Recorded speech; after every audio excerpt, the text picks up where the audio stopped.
Okay, for this second part,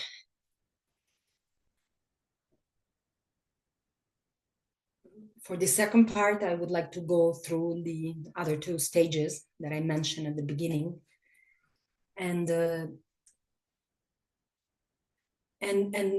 they start basically when we have somehow matured the capacity to let go and to be. We are more available. We start being more available to make peace with loss and with grief itself. The second stage, I call it learning to surrender. I prefer the word surrender to the word acceptance because there is a different quality when we surrender. I have the feeling that accepting is something that we do more intellectually, while surrender is like there is something more at the level of the energy. We surrender. We just more a quality of relaxing into something. And personally, I consider that the second stage, and the stage where we learn to surrender, is where actually the real grief starts. Because the person becomes more ready to surrender to the reality of loss, with less anxiety, less fear, less resistance. And we prepare ourselves to let our beloved one go. And we are more available to open ourselves to other ways to cultivate connection. But nevertheless, I would like to, in this phase, I would like to say that it's very important to be aware of something that that Joan Roshi Halifax describes very well in her book, Being with the Dying. And I would quote her because I found that these words are kind of very meaningful. She says, even if grief is transient and eventually it can pass through us and leave us wiser and humble for it, before this transformation, we must do the slow work of swimming through it. To deny the pain and the longing we feel is to rob ourselves of the heavy stones that will eventually be the ballast for the two great accumulations of wisdom and compassion. And personally, in the course, I attended the course on dying and death with her. And when I was sharing with her my story and the loss of my son, she made me a beautiful gift. She really made me a nice offering. That was a poem by James Cruz, and that today I would like to share with you.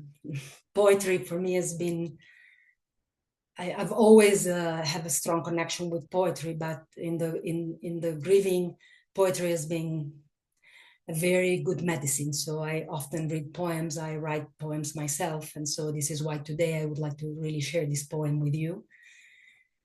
The title of the poem is Kintsugi Again.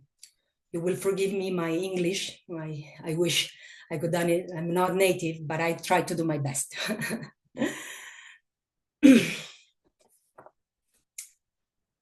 Kintsugi Again.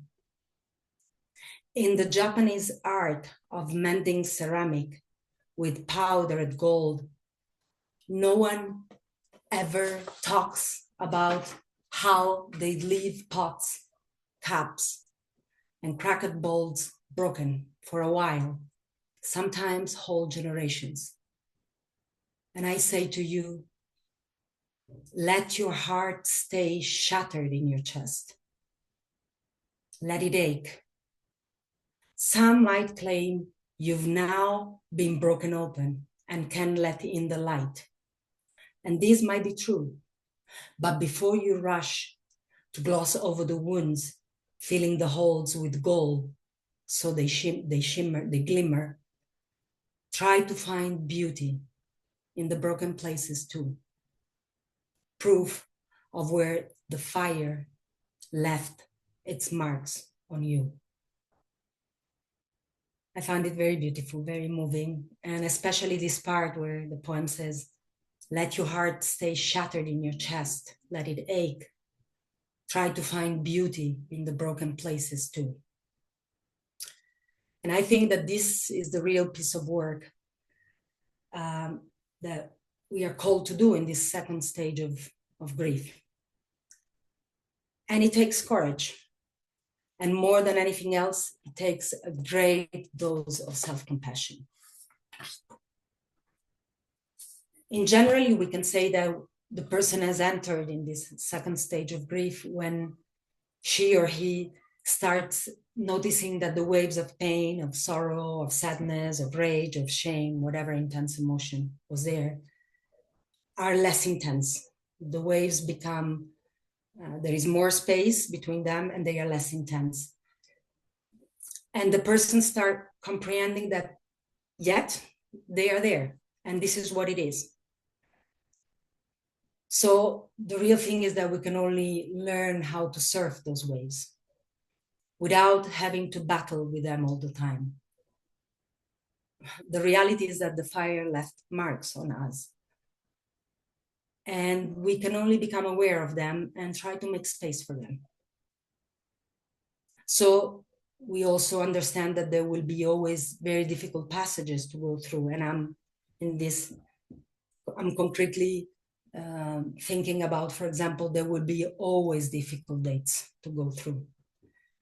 In general, these dates or these events where we celebrate something like Christmas, for example, in the Western tradition, are difficult dates, are always difficult dates. But difficult dates are the day of the birth of our beloved one or the day of the transit. And that will be always difficult to go through. And that is what it is. So maybe the question here is, okay, so how to do it? How to stay with what it is without trying to fix it or mending or make it glimmer, no, as the poem says. I think that there is no very special recipe, but I think that the real practice here is to stay present with what it comes. I don't know, I have this image for myself that I want to share now, because in this second stage, grief feels like a mother. That a mother that teaches us with patience and tenderness to stay with our pain and remind us with love and with equanimity not to hold too tightly to it. So we start comprehend as a real experience that loss and impermanence are inescapable. And we also start comprehending that they are also universal experiences. It's something that human beings have to go through, no matter what. And in generally, when I am accompanying people to navigate this second stage, this second phase, I often find them useful to choose some phrases that they can coordinate with the breathing, with the flow of the breathing, a little bit like we did before in the previous meditation. And as you see, these phrases work a bit like mantras. Mantras is a Sanskrit word that means something that protects the mind. Because the mantras have to be generally simple, repetitive. And the real function of a mantra is to prevent the mind to jump here and there whenever the mind finds itself in a very unpleasant spot. I also want to clarify that I didn't invent anything. It's not my method. Unfortunately, I'm not that wise. And this method generally comes from the set of mindfulness practices taught by Thich Nhat Hanh, and that it can be applied with any emotion. The main point is to train a little bit ourselves to make space for those emotions. It's like Thich Nhat Hanh is always very poetic. Now he says, you don't battle with your emotion. You just try to take the emotion gently by hand. And the good thing of these practices is that you don't need a special condition to do them. And you also don't need a lot of time to do them. You can do it while sitting, while walking, or laying down. Always we can find the moment to pause, take a deep breath, and be present to what it is. Actually, in my own experience, and also not just mine personally, but with the experience with other people, I found out that it's better to do it for few cycles of breathing than for a prolonged time. Because if we do it for too long, then what we can experience is that the mind becomes nervous and can develop a certain kind of resistance. I shared, for example, the phrase, one of the most common that, or more, that I do the most is, it's very simple, and I do with myself is, I surrender to my sadness while breathing in, knowing that I am not my sadness while breathing out. And I can do it with pain, with sorrow, with shame, with any other emotion that comes in. But for example, other people know because I always invite people to choose the phrase that it's meaningful for them. Otherwise, it won't work. It's not something intellectual. It has to be a real experience that we have to feel. So some people that I've worked with, for example, they choose something like, may I be open while breathing in to the pain of my grief while breathing out. Or may I forgive myself while breathing in for the mistakes I made with you while breathing out. The important thing here is that you can do it for a few cycles, maybe 3, 5, 7, 4, whatever you like, cycles of breathing. But then at the very end, you have to let go everything, included the mantra, included the breathing, and you just simply relax with what it comes. So I suggest maybe that we can try it. Maybe, I don't know if you have something to write down, maybe you can choose something that it's a phrase that it's meaningful for you. Don't stress too much yourself. You know that is also practice. It's called practice because you practice. No, it doesn't have to be perfect at the beginning. Something that it's simple, that it's not too long, because otherwise then you you get stuck in your breathing. And maybe we can try to practice for a couple of minutes, not more. So as we did before, is it okay? We can start, or do you need a little time to maybe find the phrase, or you have it?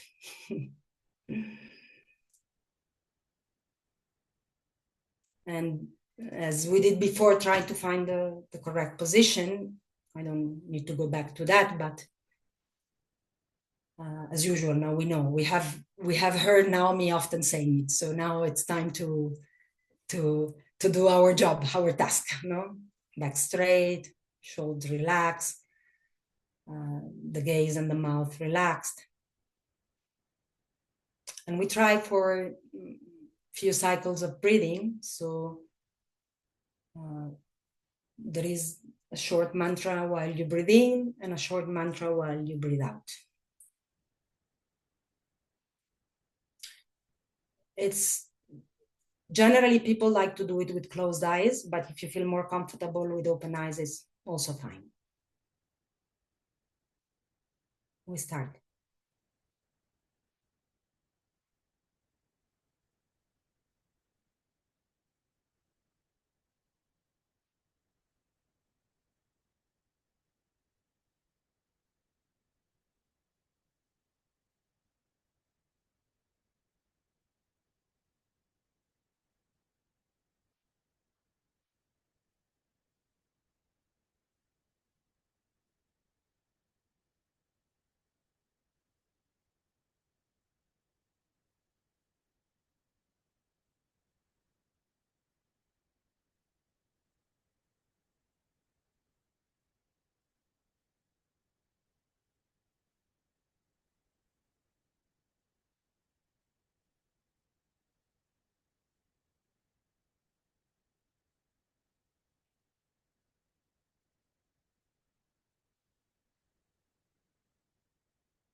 now, for a short time, let everything go. Let the mantra go. Let the breathing go. Just relax into whatever you are experiencing in this moment.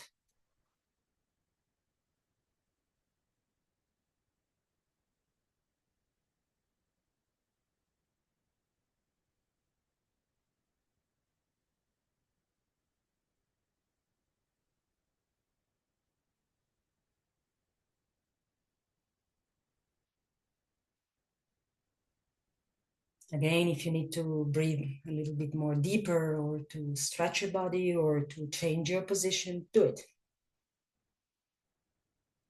Just be aware of really what comes in, what your body is telling to you, what your energy is telling to you.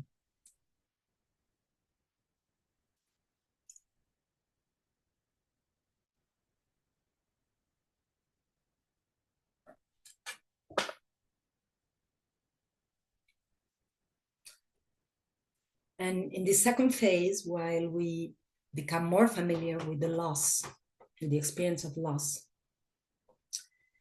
and we fight less with our cracked balls, as the poem was pointing out,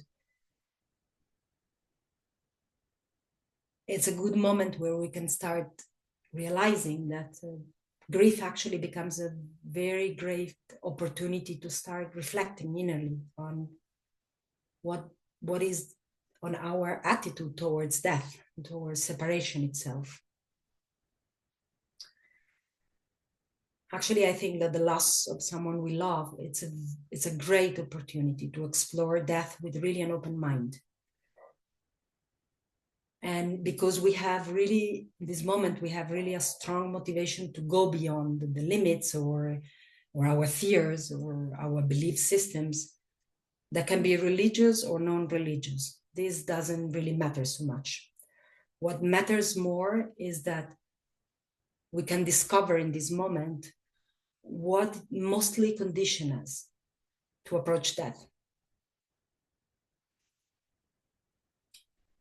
And what I discovered in my experience, but also witnessing others' experiences, different people coming from very different backgrounds, even different cultural backgrounds, is that the loss of someone we love really, it's a good occasion to explore connection. And therefore, we have the possibility to find out a more subtle or creative way to maintain the connection with our beloved one. And it really does not matter if you believe in God or you don't believe in God, if you believe in reincarnation or not, if you're Christian, Buddhist, or even atheist. We are all humans. And connection and interconnection are very fundamental and essential experiences in our lives. And we all have the potentiality to discover that love and connection can go far beyond death itself. Believe me, it really does. And not because I say it, but because that is actually what I have been witnessing in the last years when people are accompanied to explore this wish and this necessity that we all have. And so I think that at this point, the real support that we can offer to someone that is actually standing on this edge, now that understands, that wants to explore more this connection, but doesn't know how to do it, or even it's very scared to do it, is just to give permission to pass the threshold, to allow the people to really to give the permission. And some people at the beginning might be quite reluctant because they might be afraid, or maybe because they have to break habitual mind patterns or belief systems. And in general, in this aspect, I found out that the best way to help a person is just to offer questions more than to offering solutions. So the best way that we can help this person to pass this threshold is just offering questions that can allow this person to start questioning things, or for example, to pay attention to things that their mind have neglected. And some people might, so in this very moment, some people might start, for example, telling about significant dreams that they had, but that maybe were afraid to share because they don't believe in dreams, or because they think that maybe it was a fantasy, or because whatever. Some other people might start telling about vision that they have, or some symbols that are constantly appearing to them, for example. Some other people might be much more driven, for example, to express this ineffable sense of connection, maybe through art, painting, taking pictures, playing music, or writing poems. That is quite common. In the associations of the parents who lost children that I...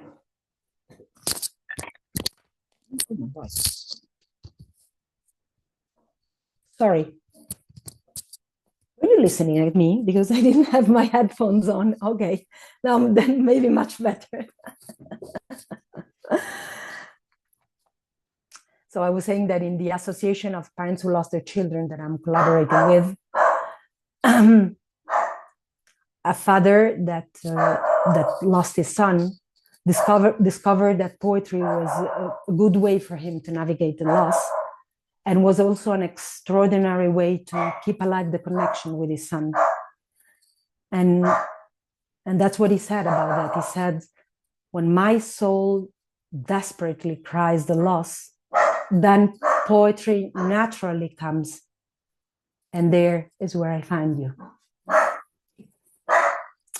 Connection and interconnection for me are huge topics that really are worthwhile exploring. And we don't have so much time to do it now, but I really would like to invite you to do it, especially if you are mourning yourself, or if you are accompanying someone who is mourning. And since many of you here belong to the Dzogchen community and have receiving teachings from Chogyal Namkhai Norbu Rinpoche or from Yeshe Namkhai, I feel the need also to mention something that has been very helpful for me as student of Chogyal Namkhai Norbu, something about these very precious practices, methods that we have been transmitted by him. Because actually I found out as a real experience that these methods are very powerful to explore death and interconnection. In the Tibetan Buddhism, there is a word that is used to speak about life and death, and that it's really useful because it opens to the idea of the continuous cycle transitions. And this is the word bardo, that can be translated as the period between two events. Bar in Tibetan means between, or intermediate, actually. And in the famous Tibetan Book of Death, which subtitle is Awakening Upon Dying, I really suggest, if you're interested, to read this version, that is the version with the introduction of Chogyal Namkhai Norbu. We find a very accurate description, actually, of this intermediate state, as this bardo that the consciousness go through continuously, really continuously. So there is an intermediate state of living that is normally what we call life. Then there is an intermediate state of the moment of death. I think Dr. Punso spoke a lot about that. No, it's the moment in which signs of death starts appearing. Might be long term, might be short term, the dissolution of the elements. And then there is an intermediate state of reality that is actually our best chance. And that state, intermediate state of reality, and here I quote the words of Chogyal Namkhai Norbu, begins when the body becomes inanimate, rock-like matter, and the breath vanishes in the air. And then finally, if we miss the opportunity in this intermediate state to recognize that all the manifestations are actually our true nature, then starts the intermediate state of rebirth. And the thing goes on and on and on and on. But it's also true that in the Tibetan Buddhist tradition, for example, the word bardo sometimes is used also to describe the intermediate state of dream or the intermediate state of meditation. I am actually not the most qualified person to speak about it, but somehow this word bardo has become more and more familiar to me, because reflecting on impermanence, what I actually feel more and more is that we are constantly between or in this intermediate space, always, whatever, in any moment of our life, actually.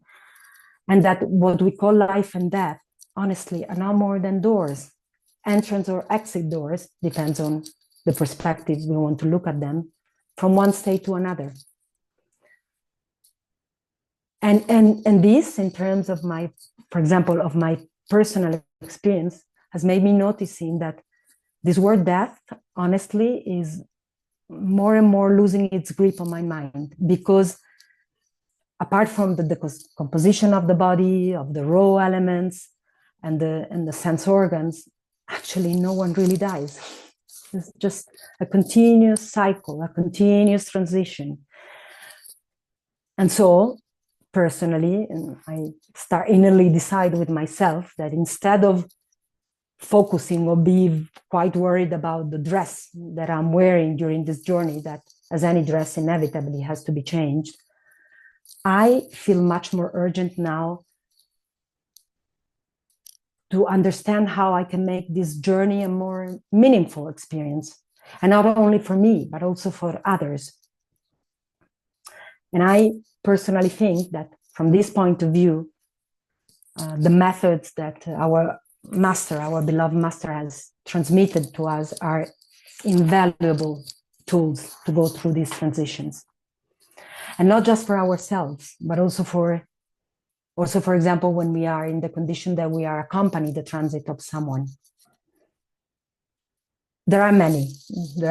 I think all of the methods that Chogyal Namkhai Norbu transmitted has this quality, but we choose. No, he used to say, practices are like umbrellas. No, so you choose the one that it's more suitable for you in that in condition you are. So the ones that I choose in these last years are basically the Shitro practice, because I started doing it to accompany the transit of my son, but now it's my daily based practice. And I found it a very powerful tool, because actually in the Shitro, we mainly work with sound and with light. And that, as Namkhai Norbu says, and many other Tibetan masters says, are the essential experience that we go through after we pass away, after we transit. But also what I discover is that Shitro, for example, is a very powerful practice to accompany someone that is transiting, especially if we have a very strong connection with this person, especially if this person has received transmission. But I also have to say that other methods that still are, and I'm exploring because it's never-ending exploration, are Zenga, the practice of the elements, Chöd, the practice of Chöd, and the instructions of the night practice that Chogyal Namkhai Norbu has given mainly in any of his retreat, I have to say. And I'm not qualified to talk about those practices, but my best suggestion is, if you are interested in that and you have received the transmission, my best suggestion is read the books that he wrote about them. He made very detailed explanation, and the best way is to listen to the explanation done by himself. And the suggestion that I can give, because it's the one that I give to myself, is practicing, because it's only through the experience that we can gain more clarity of those practices. And I guess that they are called practices because they are meant to be practiced. That's it.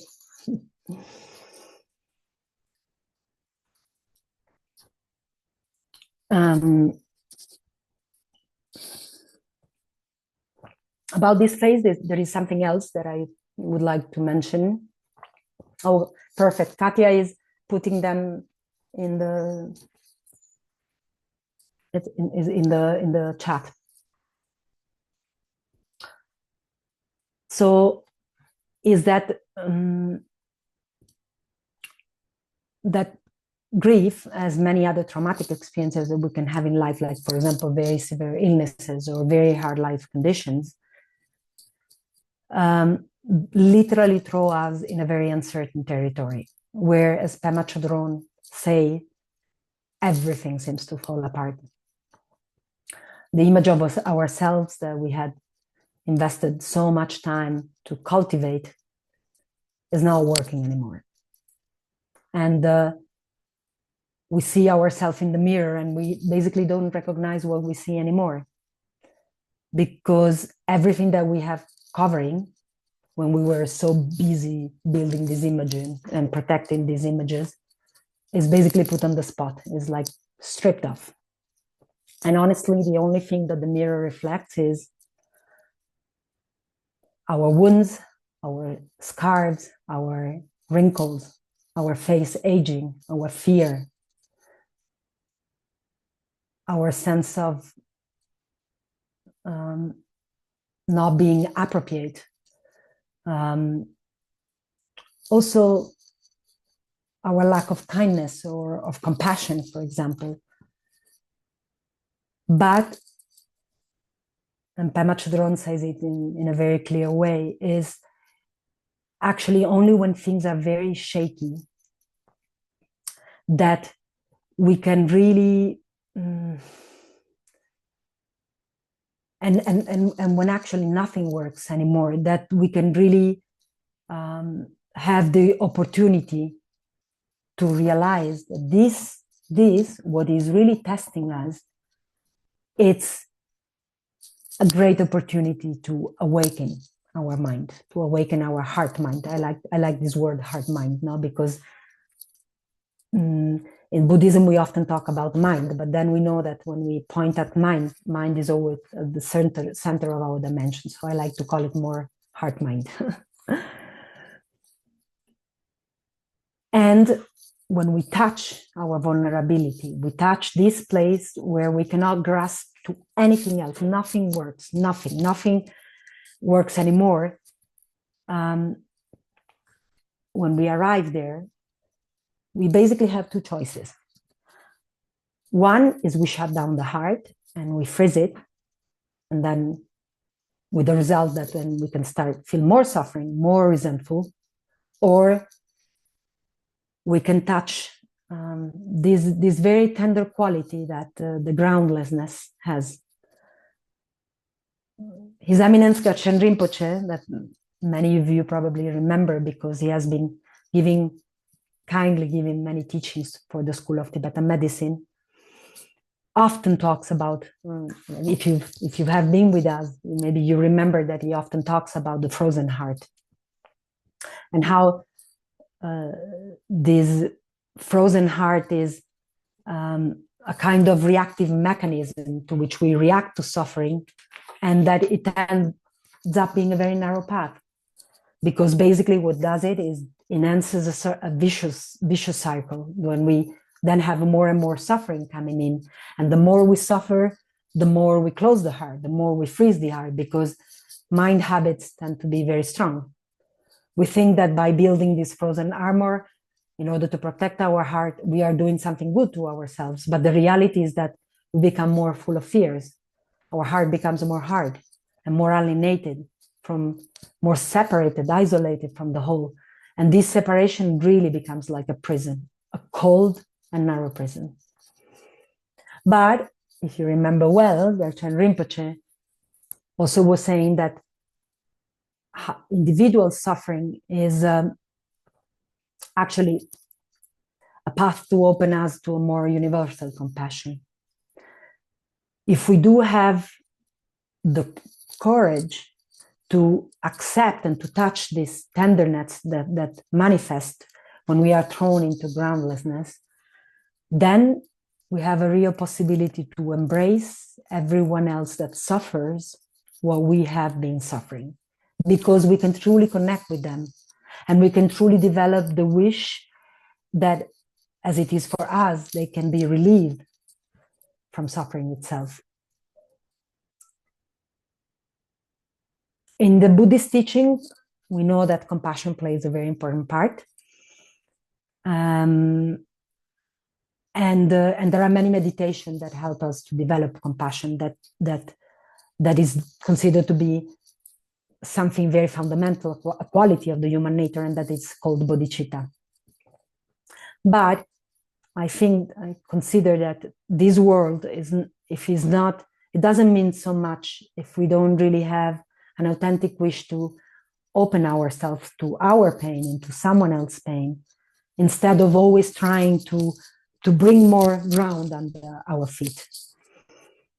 Bodhicitta is a Sanskrit word that basically means something like awakened, or it's often translated as the mind of the enlightenment, but I feel more real, the translation of the awakened mind heart.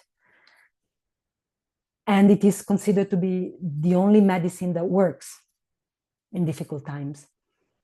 And also it is said that bodhicitta is present since the very beginning in all of us, but since it has been obscured, it needs to be awakened. And in my experience, the only way to awaken this quality is really to accept the vulnerability of our condition. Compassion cannot start if we are not ready for self-compassion. And so when we are ready to make space for our suffering, then we become ready to let the pain of others enter in our heart. And then we can really start to turn it into compassion. But this requires a lot of courage and also a lot of vulnerability. In the Buddhist path, there is a very specific practice that it actually is designed to awaken this heart mind. And it's called Tonglen. I think you've heard it. It's a very famous practice. And Tonglen literally means to give and to take in. So what we are doing in this practice is that we are taking in the pain and sending pleasure, warmth, love. The practice traditionally is done by following the flow of the breath. And I think because this, at least in my experience, the flow of the breath is a very powerful tool, because it has the ability to make us feel the experience as a rhythmic dance that resembles a bit the movement of the whole universe. I personally developed the habit of doing this practice really as an antidote. Anytime that I start feeling that my heart's shut down, that the pain of the grief is too strong, and that there is like a reactive mechanism for me to shut the heart, I do it. And I follow the very simple instructions that I received from Garchen Rinpoche himself when I went to visit him. Katya was actually with me. and I'm be forever grateful to Dr. Punso that allow us to have this meeting with him. And in this meeting, I was actually asking him something about Tonglen, if he could give very simple instructions about that. Because I knew that he has been practicing Tonglen a lot while he stayed in prison for 20 years after the Chinese invaded Tibet. And in a wonderful documentary that the Garchen Rinpoche did on his life, he himself was saying how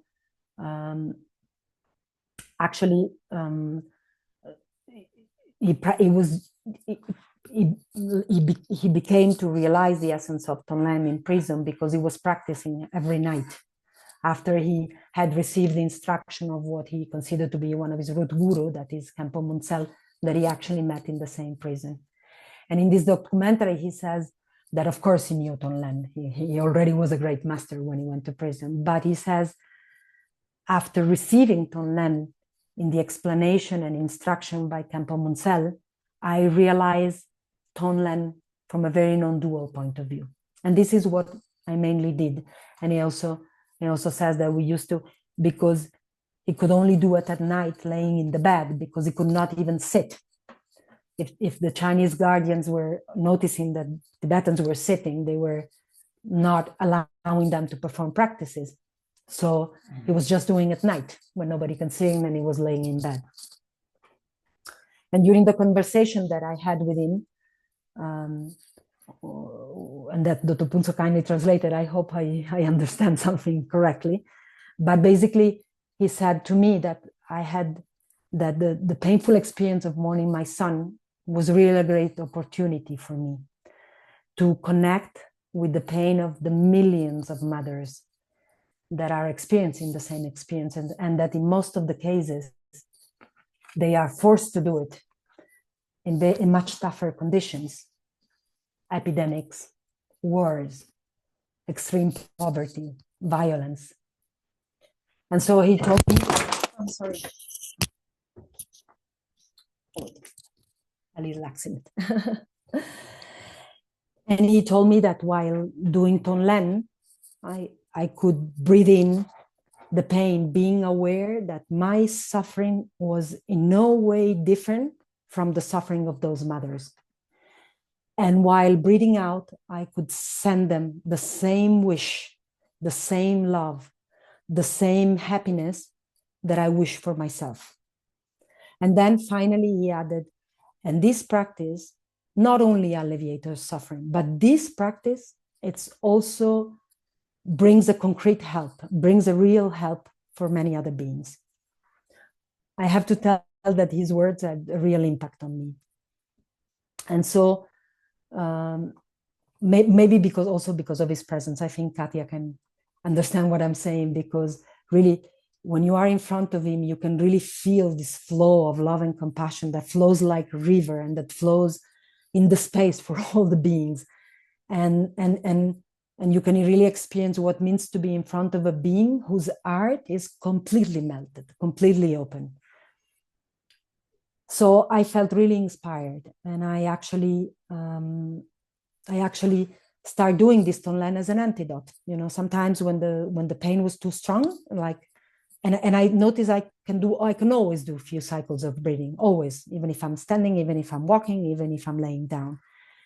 And what I experience for myself is that this Tonlen practice really creates much more space inside my heart. And the feeling was like if it's a fresh breeze can come into my heart, and I feel much more that I can breathe much more freely, that I can be more relaxed, basically. And this is the reason why I started doing it with the parents, actually, with most, and I can see the effect. No, the effect is not just for myself. I mean,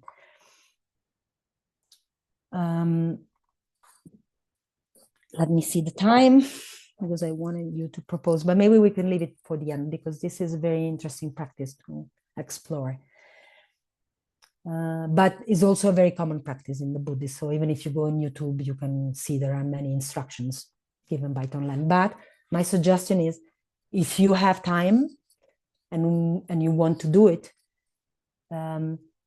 you can watch this documentary. I don't know if Katya, you can maybe send a link in the chat. I think it's in the Derchen Institute, because in this documentary, and I think it also has a Spanish translation, at certain point, Gaitren Rinpoche himself gives the instruction on how to do the practice. And they are amazingly beautiful instructions. So my suggestion is, if you have time, it really makes sense to watch it.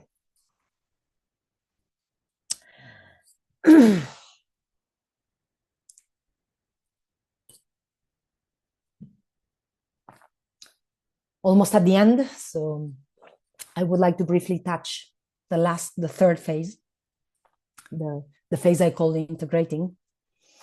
But about this phase, I honestly can speak shortly. And the reason is that I feel I've recently entered in this phase.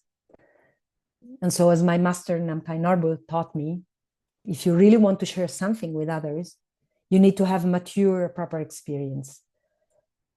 Because wisdom is not an intellectual quality, it's something that really comes from the experience. Therefore, about this phase, what I can humbly share with you is more what I'm start sensing, more kind of an intuition or a premonition. And in doing that, I also rely on the support of a book by Thich Nhat Hanh. I don't know if you can see it. Yeah, it's called No Fear, No Death. And it contains the essence of the reflections that Thich Nhat Hanh does about birth and death. And this book is very dear to me because it really has accompanied me during the last year, because I have developed the habit of reading chapter by chapter in loud voice, reading it for me and for Leo every night. Before I go to bed, I have this ritual that I light a candle with a match, not with a lighter, really with a match, because I like to hear the sound, and I like to, and there is a lot of about candles and matches in this book. A candle that then I put on my altar that start being populated by many images of my spiritual ancestors and my blood ancestors. And I start actually this practice of reading it loud after I've heard a very an extract of a book written by Rudolf Steiner that talks about the bond between the living and the dead. And in this particular part, he makes a very practical suggestions to start reading loud voice, a meaningful test for our deceased one. And he says this is a very good way to cultivate the bond, but is also because through this bond, both us and them will keep evolving. So I found it quite interesting, and I started doing it, and I did it for 1 year, and that was the book that I chose, pick up.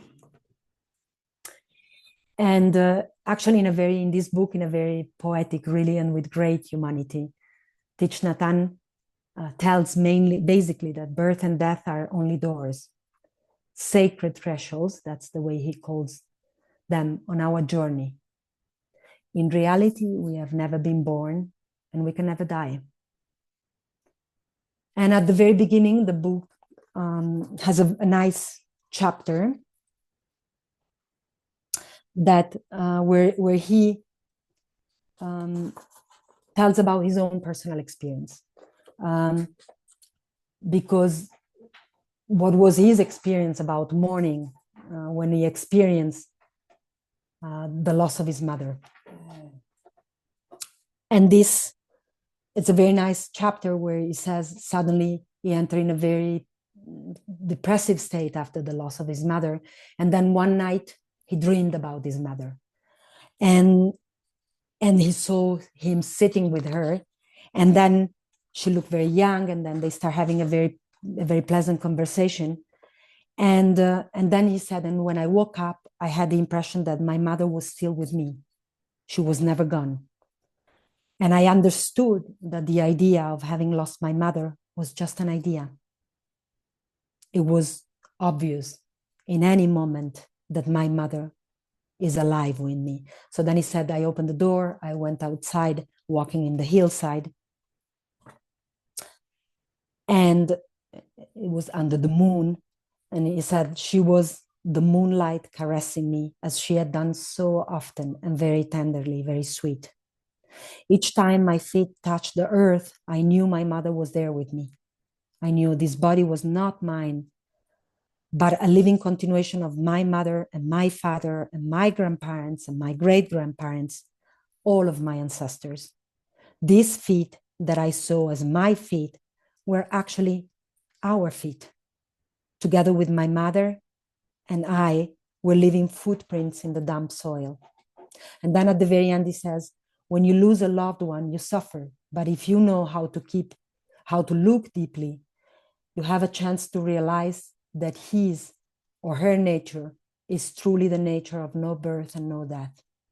There is manifestation, and then there is cessation of manifestation in order to have another manifestation. You have to be very keen and alert in order to recognize the new manifestation of just one person. But with the practice and a little effort, you can do it. And this, I think, is basically what is about of this third phase. So what I feel is, what I start feeling is that is actually this third phase is when grief offers to us its real gift. That is the possibility to experience the ongoing interconnectedness with our beloved ones. Once we learn to surrender to the fact that we cannot experience their presence anymore as we get used to, and we learn to embrace tenderness and with compassion, that our pain, recognizing that our pain is in any way different of the pain of everyone else, so comes the time that we can really start opening, that we can experience this connection with our loved ones in many other forms. And when we start feeling that they are not anymore separate from us, but rather they continuously manifest, and these manifestations are forms of connection itself. And I think here the real practice is the everyday life. If we are really open to experience its beauty and its pain, the way it smells, the way it sounds, the way it tastes, without having necessarily to judge these experiences, but rather with curiosity and with the profound awareness that neither us or those manifestations will ever be the same again, then we can also start understanding that they continuously transform into something else. And I'm mostly at the end. So since I started in a very traditional way, I would close also in a traditional way, with the wish that what I had to offer can be a little help for someone. I would like to conclude with the dedication that all the beings that are experiencing any kind of grief may find their own path to discover its hidden gift, and may be finally free from loss, from the suffering of loss itself. And finally, I would like to dedicate my last words to Leo,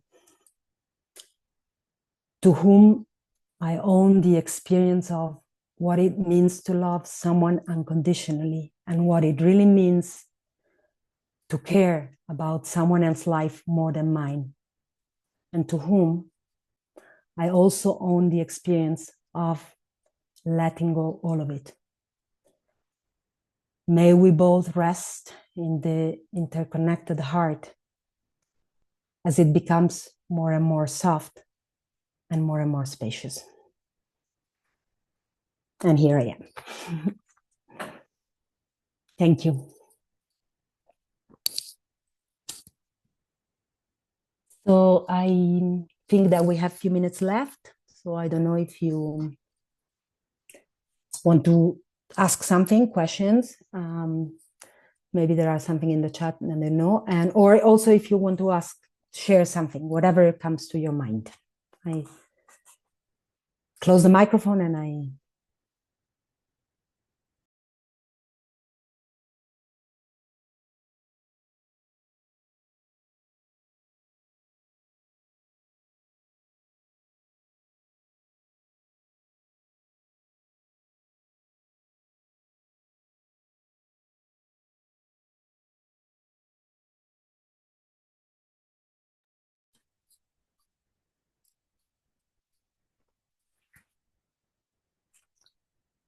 So if there are no questions, I have, yeah, Maria, you want to ask something? Because otherwise I have a final proposal for the last minutes. Maybe if Maria, well, I can also, I know because they are in Spanish. Okay, so maybe. I don't know if you can see the chat, but there's some just thank yous to you. Thanks to you for the patience. Then in the Russian, there's this, everybody's crying. Which yes. I want to, just so you can laugh a little bit. Last year, when we did this last session on grieving, that was also me. Stephen Landsberg was there because, as you remember, Stephen Landsberg was doing and then at the end he said, I feel like being in the melted butter because everybody was like very emotional. And then she said, I have this feeling like being in soft melted butter.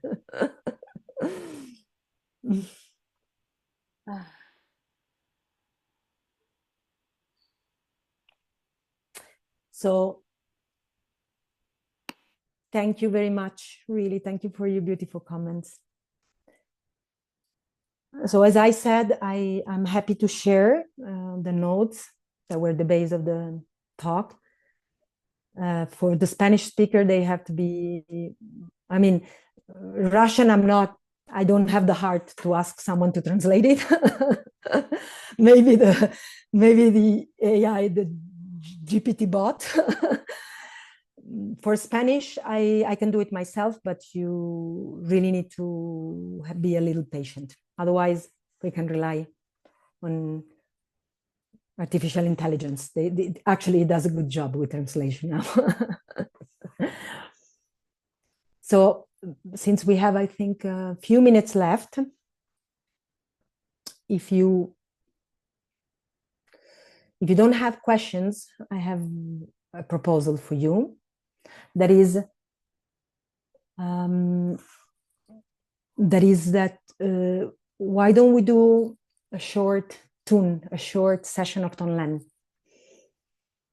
I think it's a good way to dedicate. I feel it like it's the best dedication that gracias Maria that we can do. And I also would like to invite you. It's kind of an invitation, because it is actually a practice that works pretty well with any kind of suffering we are experiencing. And so, if it's okay for you, I would like to share the instruction that Garchen Rinpoche gave to us, to me and to Katya. I hope I understand them well. Katya can tell you, I was in the middle, I was crying like a fountain when it was, but I think what Garchen Rinpoche transmits is not just the words, of course, no, like any big, great master. And so my suggestion for this practice is, for the way to do it, is that you start focusing first on what is the great suffering that you are experiencing in this moment. And it's good to do it in this moment, because if you do it too general, then it's more effective. So that you can really connect with someone that it's generating suffering. It's constricting your heart. Or something that is pushes you to some emotionals or mentals, automatic reactions. So it's constricted, it's making your heart more narrow or more frozen. And once you have it, and I will just guide briefly the beginning, you actually connect with the fact that the many other beings in this dimension are undergoing exactly the same suffering. And so you can connect through the flow of the breathing to all those beings that are exactly experiencing what you are experiencing. And we will do it with the flow of the breath. So while you breathe in, you try to take in this suffering that it's very real for you. This is what is the great gift that I received to Garchen Rinpoche, that do it in a way that it feels real. And so if you connect with your suffering, then the suffering of the other become very real. So while you breathe in this suffering that it's very real for you, but you breathe in not just for yourself, you breathe in for all the beings that are in your condition. And while you breathe out the love, the warmth, the pleasure, the happiness. Do it in a way that's real for you. If love works, love. If works more, a nice sense of warmth in your heart, do it with the warmth in your heart. If happiness and joy works more, do it in the way that works. Because while you breathe out, what you're actually breathing out is the wish that those beings can receive that what is most necessary also for yourself. So you know it the benefit that this can have on yourself, you know your wish, and you extend this wish to all those beings. I hope it's clear. So we start, like, try to find just a moment to settle your position as usual. If your body needs to adjust the position, to stretch, do it.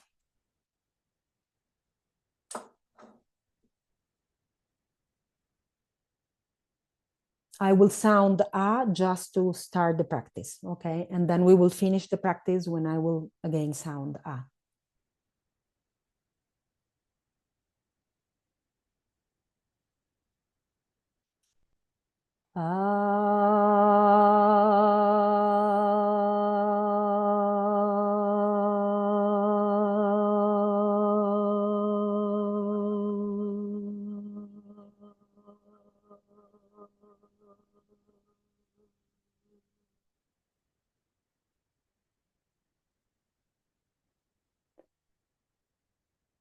It is helpful to connect at the beginning just with the breathing.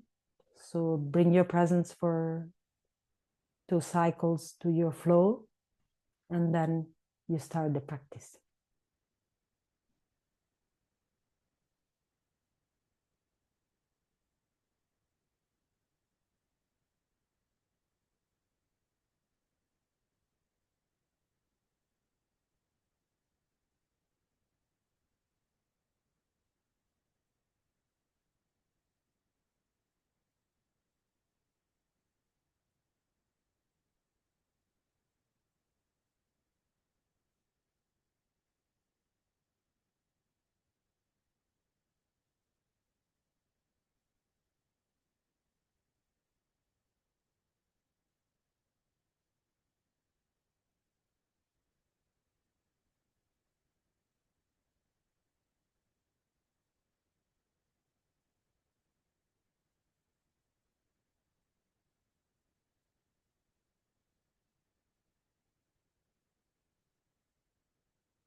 I can see some reactions. I think is very effective, no?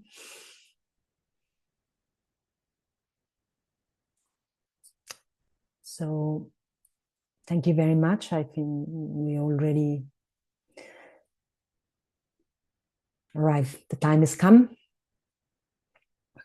Thank you to all of you. Thank you for being always very faithful and keep following us. So Katya, I leave you the last few words. I think it's time to stop. Thank you so much, Ila. Thank you so much, really. We can see also in the chat that a lot of people are very grateful. I think you really touched us very deeply.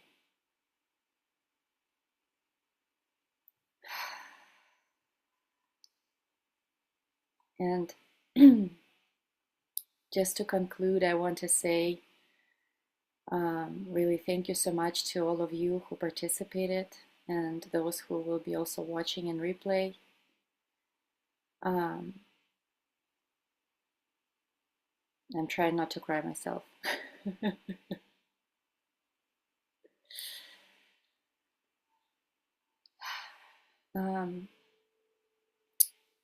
I just wanted to say thank you also to acknowledge our dear Dr. Punsak Wanmola, who is not here with us today because she's busy with students and really doing her amazing work, always tirelessly. But I want to say thank you to her for bringing us all here together and for sharing also a lot of wisdom throughout the course of this program on senior health, also on the process of dissolution of our body and so much more, really her deep wisdom. And I also want to thank Naomi, who I think is here with us today again, but she was with us in the first part of the program, teaching us precious yantra yoga and breathing practices.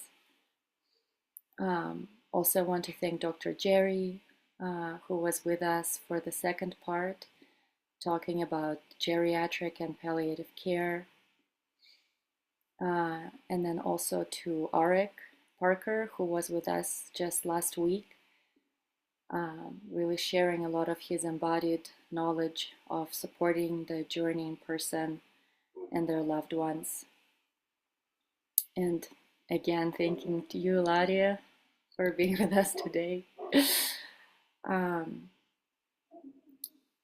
Yeah, really sharing your deep, deep wisdom.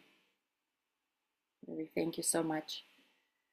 And I also want to thank the translators who are just tirelessly translating, I know, quite complex, complicated maybe terms and topics, and just want to offer them grace too for their work. I know it's not easy, especially in simultaneous way. And of course, again, I want to thank you all very much for joining, for participating. Really, without you, our school would not exist. It's all for you. And of course, I'm saying the last, but really should have been the first. My deep gratitude, of course, is to our teacher, Chojanam Kainorbu, the teacher of many of us here. So thank you so much. We are very happy to gather with you again later.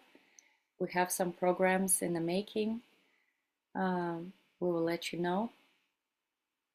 Oh, and also those of you who have participated for the whole program, you will receive your certificates. Yes, and feel free to reach out if you have any questions or concerns. Thank you so much.